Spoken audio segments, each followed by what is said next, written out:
하나님, 오늘도 주님을 사랑하는 우리 청년들이 함께 모여 이 예물을 주 앞에 바칩니다. 예배하면서 하나님을 높이며 경배하며 하나님께 영광을 돌리는 예배를 드리면서 오늘 우리가 가진 모든 것을 주님 앞에 내려놓는 심정으로 이 예물을 바쳤사오니 우리 하나님께서 이 모든 헌금을 받아 주옵소서. 이 시간 우리가 또한 주의 말씀을 듣기 위하여 이 자리에 나왔습니다. 하나님의 말씀을 통하여서 아버지의 뜻을 알게 하시고 한 주간 살아갈 때에 주님을 의지하고 살아갈 수 있는 우리의 삶이 되게 하여 주옵소서.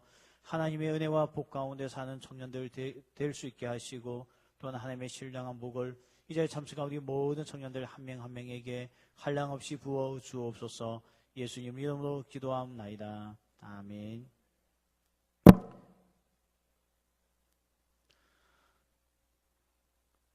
20살이 되면 이제는 더 이상 청소년이 아니라는 생각을 가지고 다들 참 좋아합니다. 이제 나도 더 이상 미성년자가 아니고 성인이라는 생각 때문에 더욱더 대학교 1학년 때는 일탈을 쉽게 행하는 것 같습니다. 그동안 해보지 못했던 거 한번 해보고 싶고요. 이제 나 더 이상 어린아이가 아니니까 이제는 그동안 어른들만 했던 것들을 한번 해보고 싶은 마음을 가지고 쉽게 일탈하는 모습들을 볼 때가 종종 있습니다. 참 이끌어주는 자가 있을 때가 행복한 것인데 우리는 이끌어주는 자가 있을 때 불편하게 생각하고 좀 내 마음대로 할 수 없을까? 내가 하고 싶은데 할 수 없을까? 우리가 그런 생각을 가질 때가 종종 있습니다. 근데 이제 여러분 아시죠? 대학교 1학년 때 그 자유, 내 하고 싶은 대로 하고 뭐 수업 가기 싫으면 안 가면 되는 거고 뭐 모든 것이 내 자유에 의해서 움직일 때가 참 좋았던 것 같은데 아마 한 학기만 학교 생활을 하고 나면 누군가가 날 좀 잡아줬으면 좋겠다 하는 생각을 가지게 될 겁니다. 근데 학교 교수님들은 그렇게 여러분의 삶에 개입을 크게 하지 않으려고 합니다. 해봤자 뭐 좋은 소리 들을 거 하나도 없고요. 자칫 잘못하면 오해도 받고 또 피곤할 수도 있으니까 그냥 청년들이 하자는 대로 해줄 때가 참 많이 있죠. 근데 나중에 세월이 흘러가 보면요. 왜 그때 날 잡아주는 사람이 없었지? 왜 날 지도해주는 사람이 없었지? 하면서 지나간 세월을 후회할 때가 참 많이 있습니다. 대부분 사람들이 그렇게 고백한 것 같아요. 중학교 때 날 좀 더 누가 세게 붙잡아줬으면 중학교 시절 그렇게 보내지 않았을 텐데 고등학교 때 누가 좀 더 날 세게 붙잡아주고 엄마 아빠가 호되게 양아치고 했으면 내가 그렇게 시간을 보내지 않았을 텐데 이게 지나고 나면 이끌어주는 자에 대한 섭섭한 마음을 가질 때가 종종 있을 겁니다. 우리가 여행을 가도 마찬가지죠. 똑같은 경비를 내고 똑같은 장소를 가도 이번 여행에서 가이드가 누구냐에 의해서요. 모든 것이 다 달라집니다. 똑같은 장소에 가서 똑같은 것을 보고 와도 가이드가 어떤 사람에 의해서 더 배울 수도 있고 덜 배울 수도 있고 어떤 데는 여기 왜 왔지 하는 생각을 가질 때도 있고 내가 갔던 그 여행이 허무할 때도 있고 별거 아닌 것 같은 여행 코스였는데 가이드 때문에 매우 유익할 때도 있다는 것입니다. 그만큼요. 가이드 하나가 우리의 모든 여행을 좌우하듯이 우리 인생도 마찬가지입니다. 오늘 하나님께서는 이 광야에 이동하여서 가나안까지 나아갈 이스라엘 백성들을 이끌어가길 원했습니다. 그래서 20일 동안 준비 기간을 주었고요. 20일 동안 인원 파악을 하고 그리고 그들에게 진영을 어떻게 배치해야 되는지 그 배치를 끝내놓고 그리고 각자에게 역할 분담을 시키고 난 이후에 정결식을 가지게 하고 드디어 이제는 그 광야를 향해서 출발하는 날이 우리가 오늘 읽었던 본문에 나와 있는 그 내용입니다. 이들이 텐트를 이제 거두고 이동하고 가다가 또 멈추고 하는 이는 하나님의 이 인도하심, 그 인도하심이 그 당시에는 오늘 본문에 나와 있듯이 구름으로서 나타났다는 겁니다. 구름이 성막 위에 머물고 있을 때, 그 구름이 움직일 때 이스라엘 백성들도 함께 움직이고 구름이 가다가 멈추면 함께 멈추고 어떻게 보면 굉장히 인도받는 것이 단순하고 쉬운 거였습니다. 이렇게 해서 그들은 하나님의 인도하심을 따라서 가다 보면 약속의 땅 가나안까지 나아갈 수 있다는 것을 오늘 우리에게 말씀을 하고 있습니다. 민수기 14장 14절에 보면 오늘 이들에게 나타났던 구름에 대해서 이렇게 더 구체적으로 설명하고 있습니다. 민수기 14장 14절입니다. 우리 같이 한번 읽어보겠습니다. 이 땅 거주민에게 전하리이다.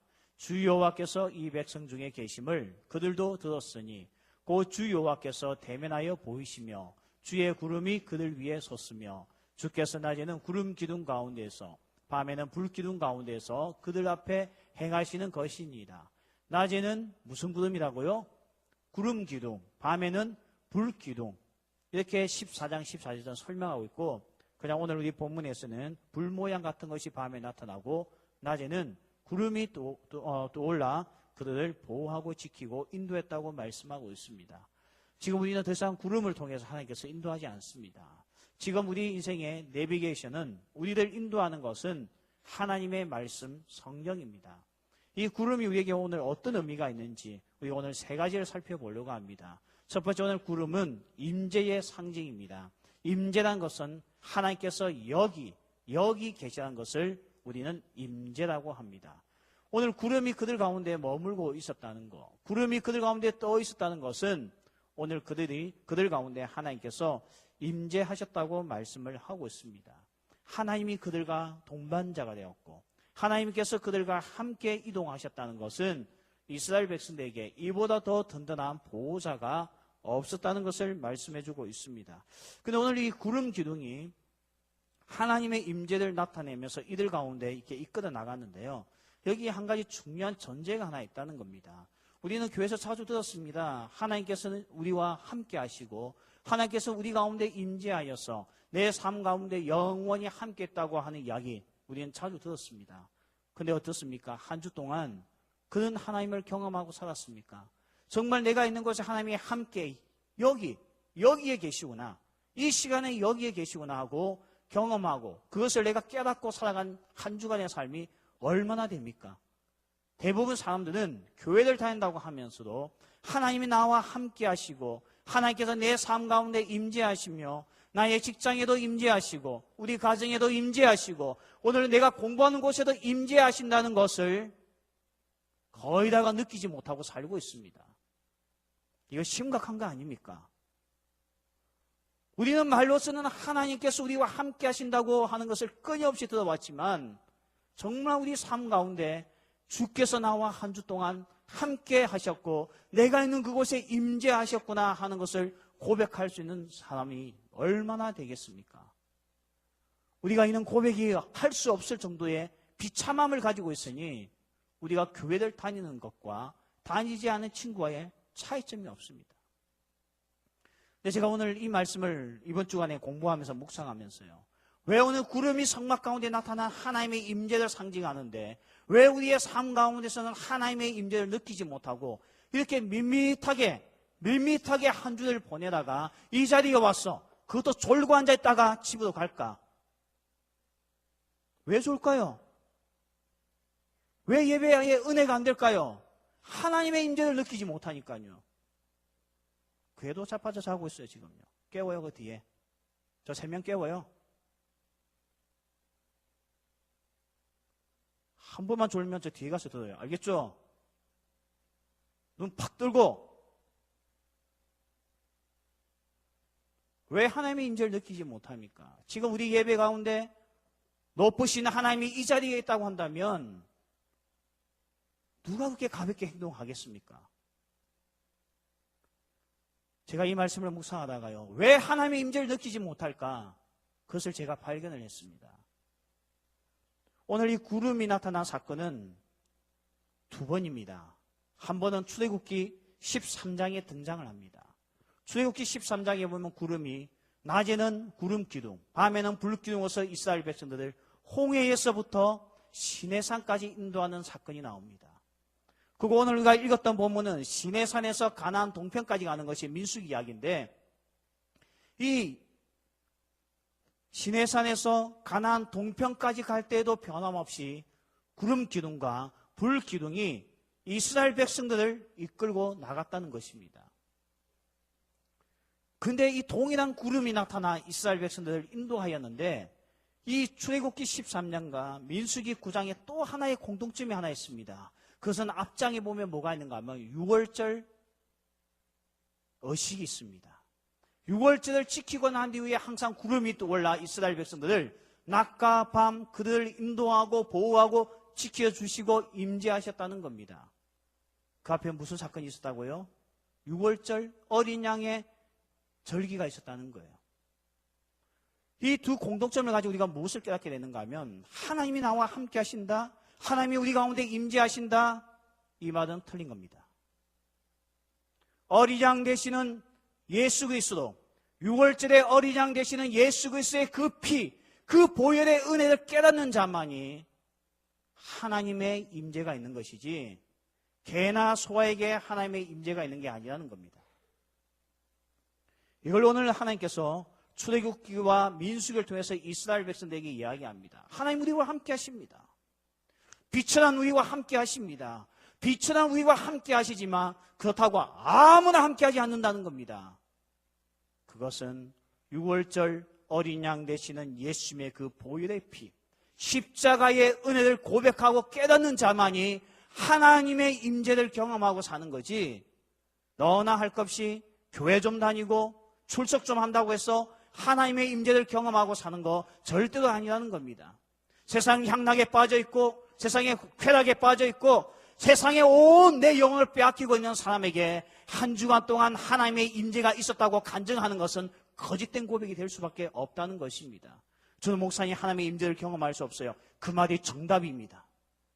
어린 양 되시는 예수 그리스도의 십자가의 그 은혜가 한 주 동안 내 삶을 지배하지 아니하고 하나님의 임재가 있었다는 것은, 있을 수가 없다는 것을 우리에게 말씀하고 있다는 것입니다. 그래서 오늘 우리가 왜 예수 그리스도를 우리가 오늘도 찬양하고 왜 우리가 오늘 예수 그리스도의 그 말씀 앞에 나아가 엎드리며 경배합니까?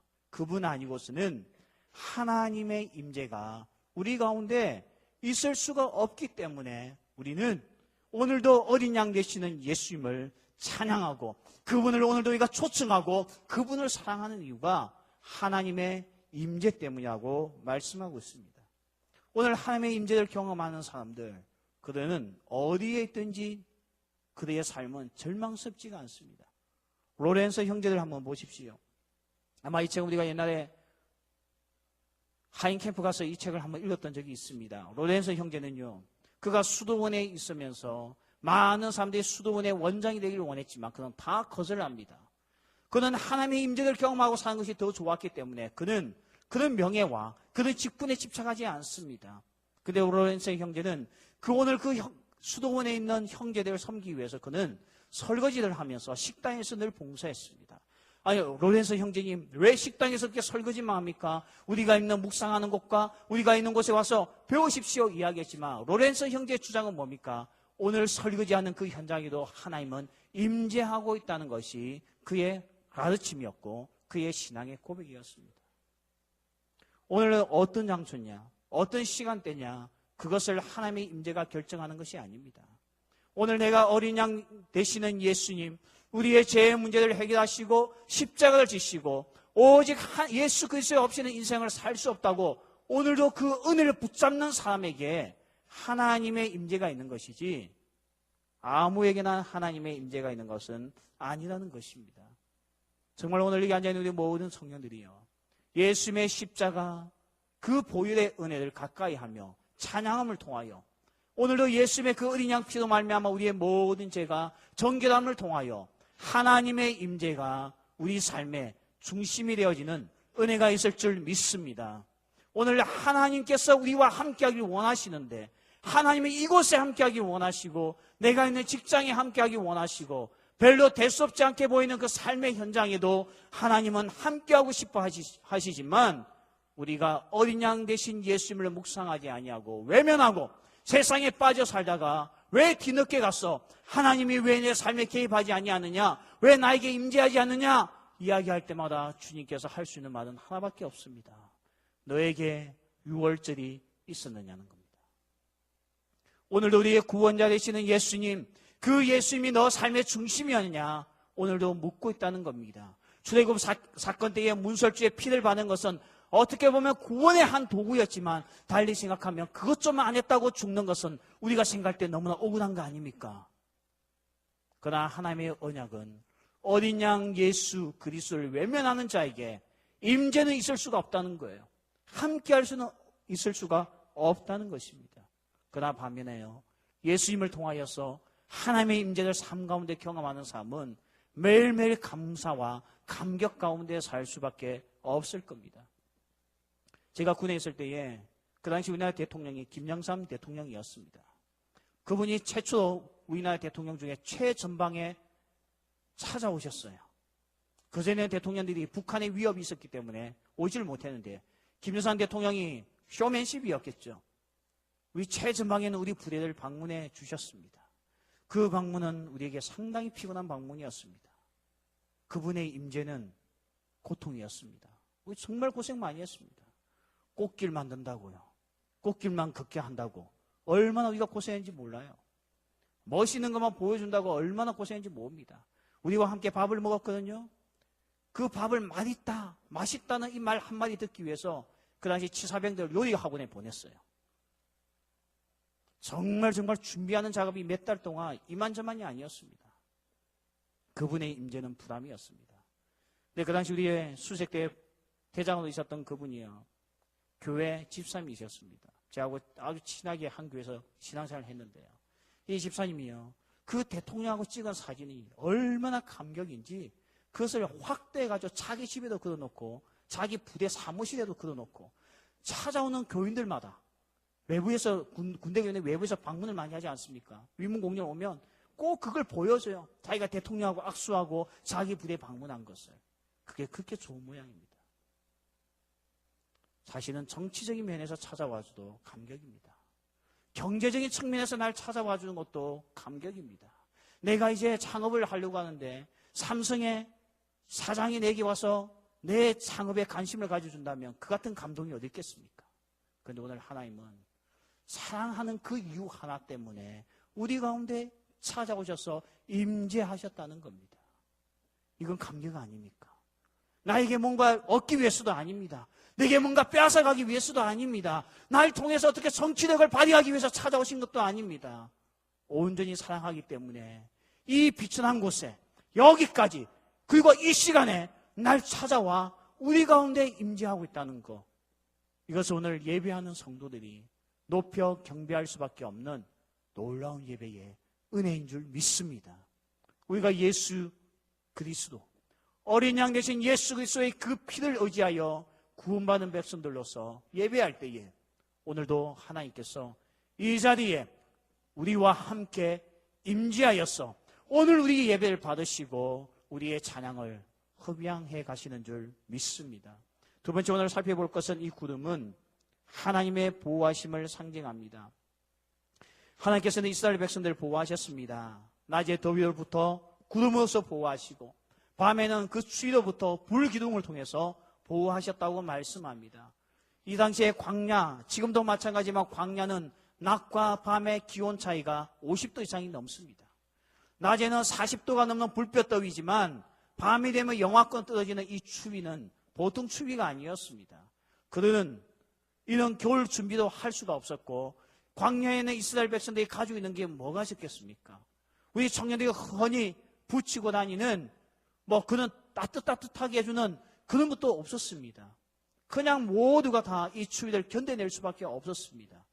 하나님은 이들을 보호하기 위해서 낮에는 이와 같이 구름 기둥으로서, 밤에는 불 기둥 가운데 인도하셨다고 말씀합니다. 시편 105편 39절에 보면 이렇게 말씀하고 있습니다. 같이 읽겠습니다. 여호와께서 낮에는 구름을 펴사 덮개를 삼으시고 밤에는 불로 밝히셨으며. 이게 하나님의 보호하심입니다. 오늘 강야와 같은 세상을 살고 있는 우리들도 하나님께서 오늘 이와 같이 철저하게 보호하고 지켜나가시는 줄 믿습니다. 이게 오늘 그들이 묵상하였던 삶입니다. 그런데 오늘 16절에 보십시오. 하나님께서 언제 그들을 보호하였습니까? 보니까 이벤트를 가지고 하신 게 아닙니다. 16절에 보면 항상 그러하여. 하나님께서 그들을 보호하였던 것은 며칠만 하고 끝낸 게 아닙니다. 보여주기식도 아니었습니다. 항상 그들을 보호하고 지켜주셨다고 말씀하고 있습니다. 오스왈드 챔버스는요, 하나님의 보호하심에 대해서 이렇게 이야기를 합니다. 평범한 삶 가운데서 하나님을 사랑하고 천국을 누리는 것이 복음의 능력이요. 이게 무슨 말입니까? 우리는 지금까지 복음의 능력, 기도의 능력하면 항상 기적을 바라고 있습니다. 근데요, 하나님께서 우리에게 베풀어 주시는 그 보호하심은 기적보다도 일상생활 그 자체라는 겁니다. 예를 들어서 설명하면 그거죠.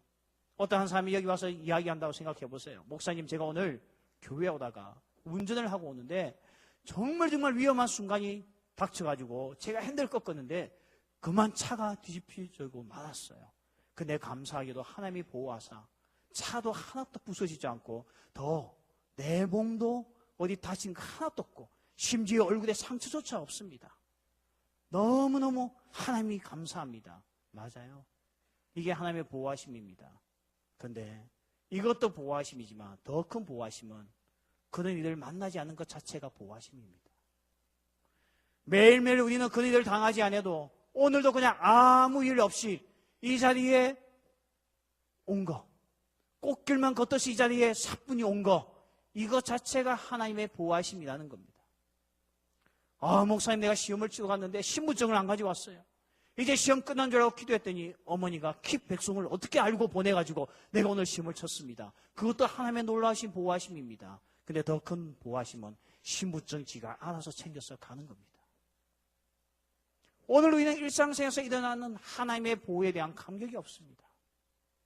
그러니 우리는 어떻게 합니까? 하나님의 상에 대해서 자랑거리가 없는 거예요. 사람들에게 간증을 한번 요구해 보세요. 이번에 한번 간증 좀 해보지 하며 할 게 없어요, 목사님. 왜 할 게 없어? 너 새끼 밥 제 때 먹는 거 하나님의 은혜 아니에요? 할 게 없대요. 그래서 간증할 때 보면 짜릿한 걸 원하잖아요. 팔 부러지고 없어졌다가 기도했더니 팔이 다시 살아나고 다리 두 개 길이가 안 맞았는데 기도했더니 딱 다리 길이가 맞아지고 그런 것만 해야지만 사람들이 감동받습니까? 더 놀라운 감동은 그런 일을 당하지 않는 겁니다.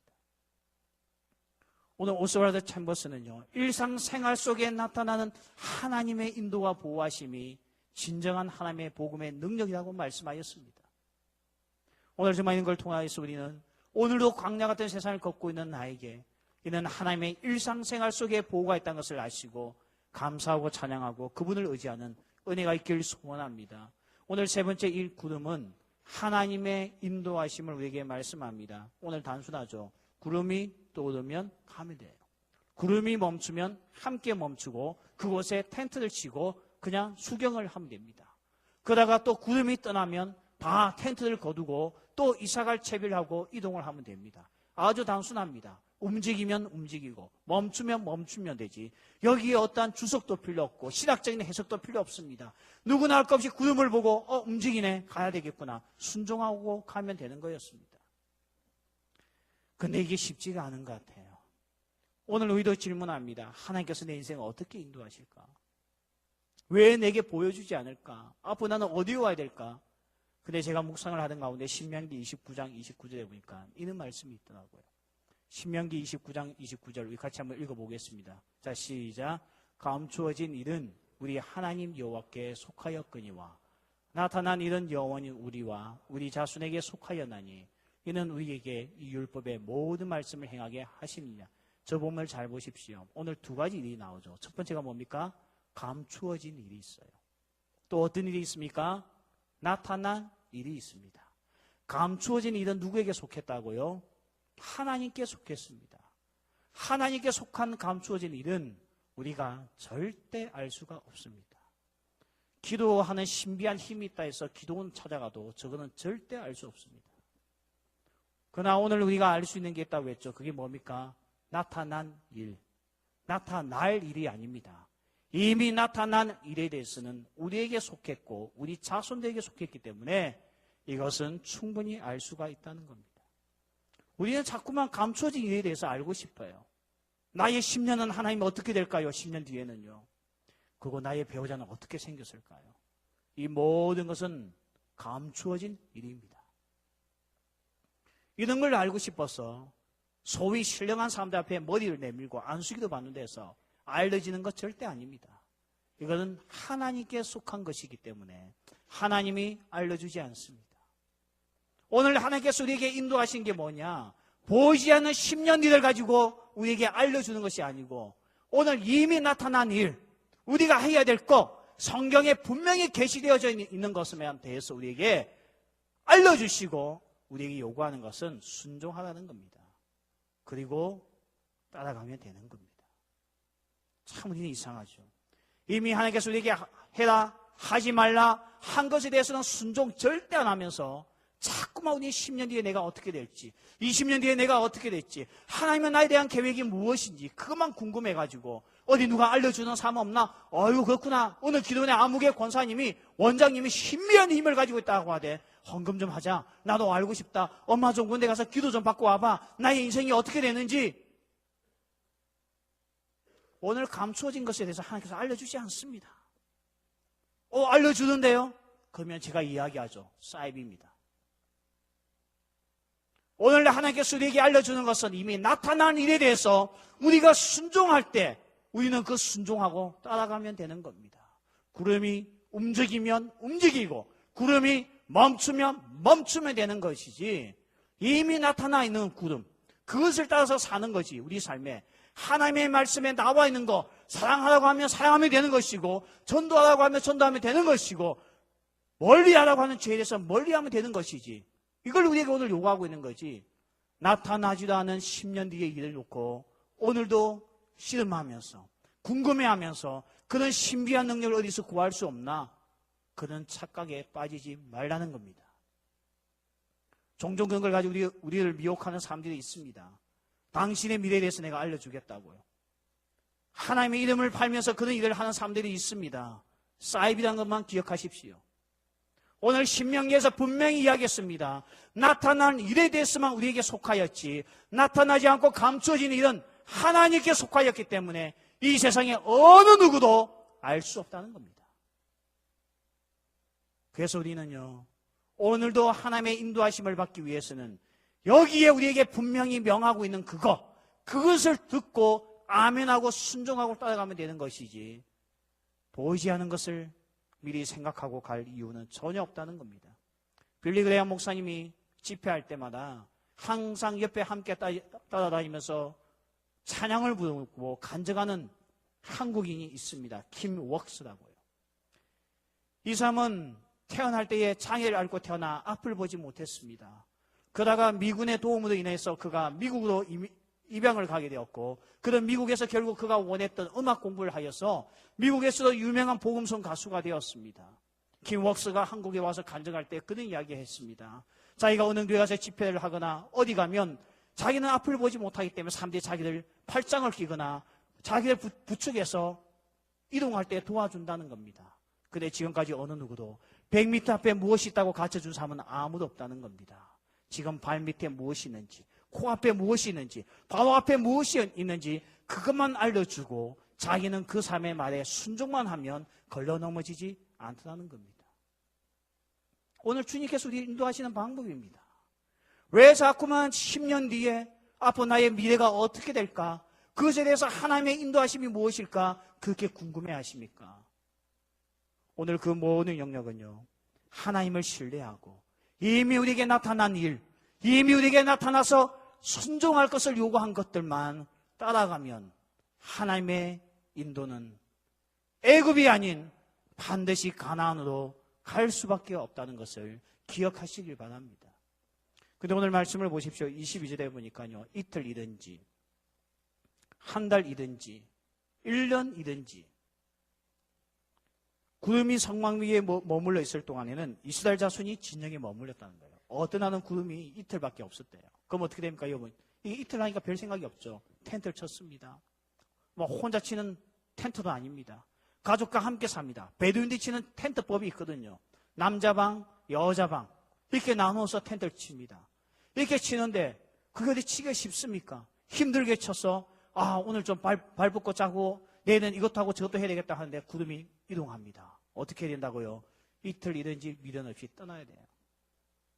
근데 보니까 어떤 애 구름이요, 1년 동안 머물러 있을 때가 있습니다.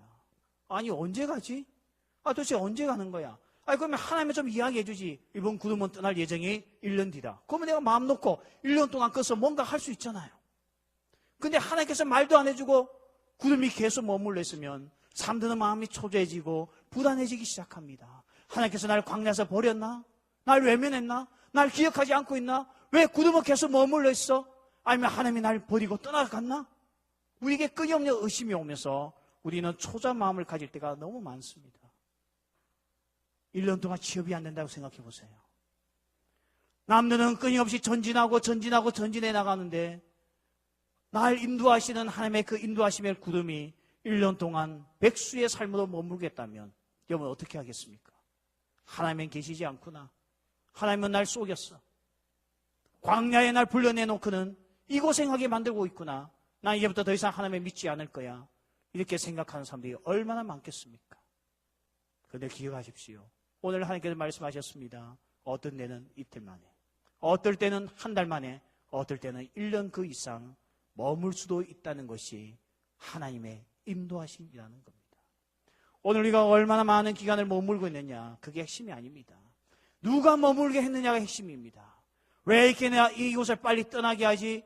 그게 핵심이 아닙니다. 누가 떠나게 했느냐가 핵심입니다. 하나님이 가라 하면 가고 하나님이 멈추다 하면 멈출 때 그 기간이 1년이 되든 10년이 되든 하나님께서 멈추겠다고 한다면 우리는 그 인생이 허무한 인생 아니요, 실패한 인생도 아니라는 것을 기억하시길 바랍니다. 그래서 우리는 어떻게 됩니까? 하나님의 인도하심이 내가 생각할 때에 너무 더뎠을 때, 내가 생각할 때 왜 인생의 진보가 이렇게 없을까?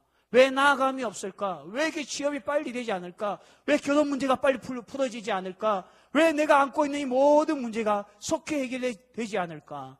이런 마음 가질 때마다 오늘 우리에게 하시는 말씀이 끝까지 하나님의 인도하심을 신뢰하라고 말씀하고 있습니다. 제가 이번 주 말씀을 묵상하다가 재미난 걸 하나 발견했어요. 이스라엘 백성들이 바벨론에 모두가 사로잡혀 갔습니다. 포로 생활이 시작되었습니다. 여러분 언제 다시 고국에 돌아올 수 있을까요? 하나님은 그들에게 날짜를 알려주지 않았습니다. 1년 뒤에 위에 포로 생활이 끝날까? 30년 뒤에 끝날까?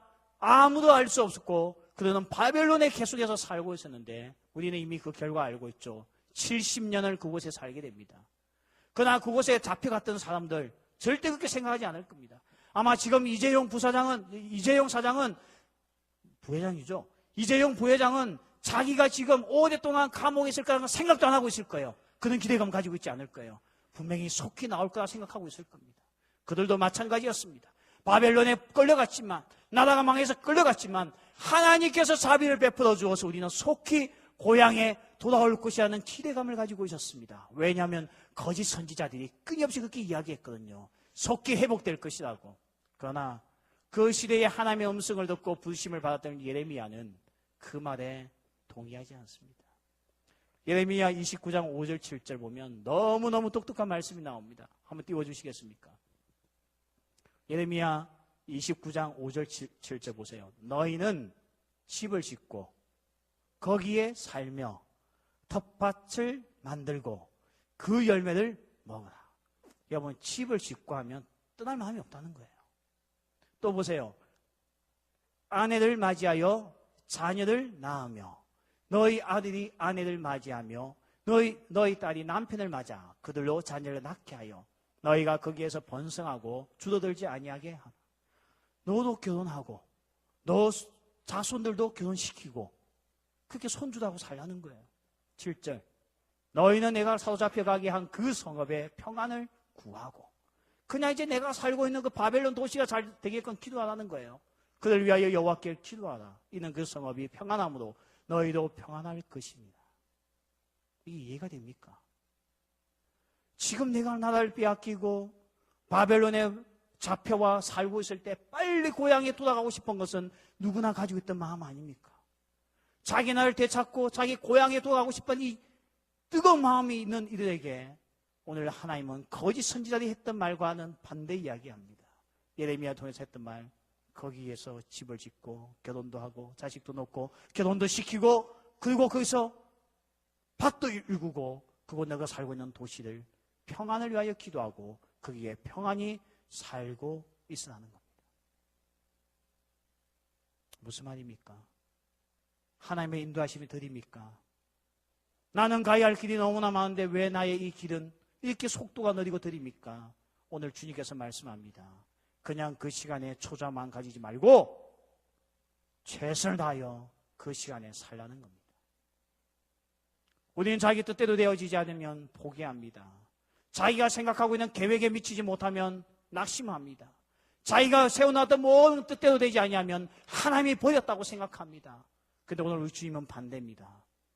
너무 구름이 어디다 머물러 있어. 너의 전진이 없니? 그러면 거기에 밭도 일구고 결혼도 하고 자식도 키우고 그냥 그 자리에 있으라는 거예요. 다말로 이야기하면 포기하지 말고 그냥 일상생활에 최선을 다하고 살고 있으라는 겁니다. 어느 날 하나님께서 바벨론에서 다시 고향으로 돌아오게 하는 그날이 온다는 거죠. 이렇게 할 수 있는 사람이 누구겠습니까? 신뢰하는 자만이 할 수 있습니다. 하나님을 신뢰하는 자만이 지금 내가 실패하고 있는 인생, 나의 계획대로 전진하지 못해 오늘 머물러 있는 인생, 이런 인생을 대해서 하나님은 오늘도 인도하고 있다는 거예요. 왜 빨리 인도하지 않느냐? 이게 문제인데 하나님은 기억하십시오. 그래도 반드시 우리들을 가나안으로 인도한다는 것입니다. 절대 하나님은 애굽으로 돌아가게 하지 않는다는 겁니다. 그러나 하나님의 이 인도하심, 시간이 더디고 너무 오랫동안 머무는 것 때문에 불평했던 그들은 스스로 애굽으로 돌아가려고 하였지 하나님이 애굽으로 돌아가게 하신 적이 단 한 번도 없었다는 것입니다. 오늘 여러분 너무 인생의 모든 계획이 뜻대로 되어지지 않습니까? 오늘 정말 모든 것들이 너무 슬로우 아니 이미 스탑이 되어져 버린 것 같습니까? 발전도 없고 기도해도 달라지는 것도 없고 처음에는 주님 앞에 부르짖고 기도하면 당장 그룹이 이동하듯이 내 삶이 이동되어지고 전진되어지고 새로운 곳에 보내주시고 더 나은 직장에 보내주시고 내 삶이 더 새로워질 줄 알았는데 기도를 하고 있어도 하나님을 찾아도 예배하고 있어도 왜 오늘 이 자리에 한 발자국 움직임이 없이 이 상태에 머물러 있을까? 도대체 내 삶의 발전은 언제 올까? 내 인생에 내가 새롭게 할 수 있는 것들이 언제 열릴까? 초조하십니까? 오늘 이런 고민을 가지고 있던 그 시대의 예레미야는 하나님의 음성을 들었습니다. 하나님께서 오늘도 매일매일 내 삶을 이곳에서 일상생활에 최선을 다하기 원하구나. 왜 딴 직장을 옮겨주지 않습니까? 옮길 때까지는 이 직장에서 최선을 다하라는 겁니다. 그 직장의 평안을 위하여 기도하고 그 직장이 잘 되기 위하여 열매를 거두기 위하여 최선을 다해서 일을 하라는 겁니다. 취업이 빨리 열리지 않습니까? 그러면 열심히 기술을 배운 데서 최선을 다하라는 겁니다. 혼자 초조한 마음을 가지고 이건가 저길인가 방황하지 말고 그 자리에 머물러 하나님이 여전히 내 인생을 복된 가나안으로 인도하신다는 신뢰와 믿음을 가지고 머물러 있을 때에 우리의 길은 반드시 가나안의 그 약속되어진 하나님의 땅으로 가는 것이지 오늘도 내가 초조한 마음을 가지고 어떻게 해서도 내가 이것을 어떻게 벗어나려고 할 때 가나안이 아닌 도리어 우리는 애굽으로 리턴할 수밖에 없다는 것을 기억하시길 바랍니다. 오늘 하나님께서 우리에게 요구하는 게 무엇입니까? 하나님께서 우리에게 요구하는 것은 너무 간단합니다. 이미 우리 삶에 나타난 것들, 감추어진 영역을 가지고 고민하지 말고 이미 우리에게 나타나시고 계시해 주셨던 그 삶에 대해서 아멘 주여 가겠나이다. 아멘 하나님 달려가겠습니다. 아멘 주여 순종하겠나이다. 이것이 오늘 우리가 살아야 될 순종의 삶이요 구름을 바라보고 살아가는 우리에게 요구하는 하나님의 인도하시는 방법이라는 겁니다. 성경에 순종하십시오. 하나님의 말씀에 순종하십시오. 그럴 때에 도리어 우리는 가나안을 경험하지 내 마음도 되어지지 않는다고 호구적거리고 있을 때에 우리는요 가나안으로 가는 것이 아니고 호구적거릴수록 우리의 방향은 애굽을 향하여 리턴할 수밖에 없다는 것을 우리는 기억하고 주여 이제부터는 주님의 말씀에 순종하며 살아가는 자가 되겠습니다. 하나님의 보호하심과 하나님의 임재가 있는 우리의 삶 가운데 분명한 하나님의 인도하심이 있다는 것을 깨닫고 이제는 주의 말씀 앞에 철저하게 순종하고 살아가겠습니다. 우리가 같이 한번 찬양하고 고백하는 시간을 가지겠습니다.